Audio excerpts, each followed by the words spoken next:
با درود به شما عزیزان. یه برنامه الان برای تمرین با کش انگلیسی ضبط کردم. گفتم باز شما ناراحت بشید میگه چرا فارسی حرف نزدی. گفتم فارسیش هم برای شما ضبط کنم. فارسی این برنامه رو داریم، برنامه تلویزیونیشو قبلا داشتیم، میتونید یوتیوب ما و تلگرام مراجعه بکنید. ولی میخوام 4-5 تا تمرین خوب با یک کش ساده که همه جا میتونید با خیلی قیمت پایینم بخرید بهتون نشون بدم. تفاوت‌های تمرین با کش خیلی بیشتر از وزنه هست و این کش ها معمولا در پکیج های 4-5 تایی میان. معمولا سیاهش قوی تره، بعد آبیه، بعد قرمزه، بعد سبزه، بعد زرده. اگه بدنتون ضعیفه یا در اول راه هستین، رنگ‌های روشن‌تر انتخاب کنید. اگه خیلی قوی تر بودین، به جای یک راه بگیرین دولاش میکنید. ببینید برای این من اندازه خودم رو اینو انتخاب میکنم. بعد اینو اینجوری میگیرید، شونه ها بیاد پایین. خیلی شونه رو اینجوری میکنم موقع تمرین. آرنجا صاف، مچ دست صاف، میکشید، ول میکنید، میکشید، ول میکنید. 10 بار اینو میکنید، 11 بار، 12 بار، 15 بار بر مبنای تواناییتون. یکی بعدی میکشید و نگه میدارید. حدود 30 ثانیه نگه میدارید.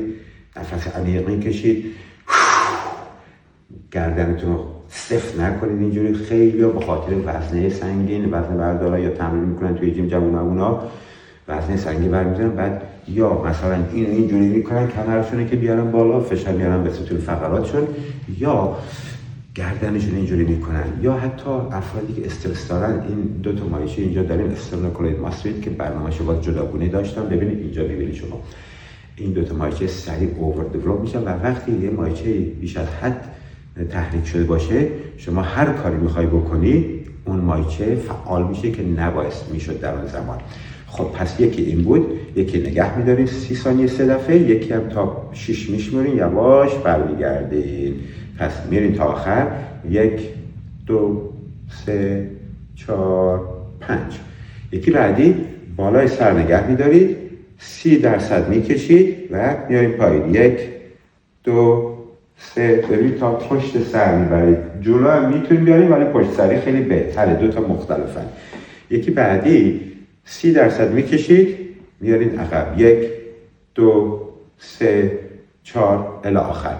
باز دایگونال میگه زردری. ببینید دستا صاف، شونه پایین، آرنجا صاف، مچ دست صاف، میکشید. 1 2 3 الی 15. بعد اونور نگه میدارید 30 ثانیه همینجور نگه دارید. یکی بعدی نگه میکشید و یواش برمیگردید. 1 2 3 4 5 6. پس ببینید با یک کش ورزشی میتونید تمام بدن رو تمرین بدید و تفاوتی که داره کش با وزنی. ببینید دوستان وقتی وزن رو میاری بالا این مایچه کنترل میشه، وقتی که ول میکنید ریلکس میشه. ولی با کش که بیارم بالا، هم موقع بالا آوردن کنترل شده و هم موقع پایین رفتن ایسنتریک ترینینگ میگن. اینه که امیدوارم از این کش حتما خونه داشته باشید یا تو جیما هست تمرین کنید. خیلی مزایای خوبی داره. بدنتون به هم وقتی اینو میکشید از اینجا تا اینجا تا اینجا و برعکسش پشتم همین مسیر اگه تمرین کنید متوجه میشید که همش کار میکنه و بدنتون رو خیلی کوالیتی بالایی بهش میده. و اگه مشکلی آسیبی دارید به فیزیوتراپیست مراجعه بکنید. حتما هر جایی باید یکیتون با یه فیزیوتراپیست همیشه در تماس باشید. اگر هم لندن و انگلیس هستید که روز کلینیک خونه شماست. اینو حتما به دوستان آشنایتون بفرستید. من چندان نمیپرسم اینو لایک کنید شیر کنید، ولی انگار که این رفع شده و منم مجبور کردین که بگم، چون خیلی از کلیپ های ما رو متاسفانه با اون اندازه که باید شیر بشه شیر نمیشه. دوستان حتما اینا رو به دوستان آشنایتون بفرستید. با سپاس.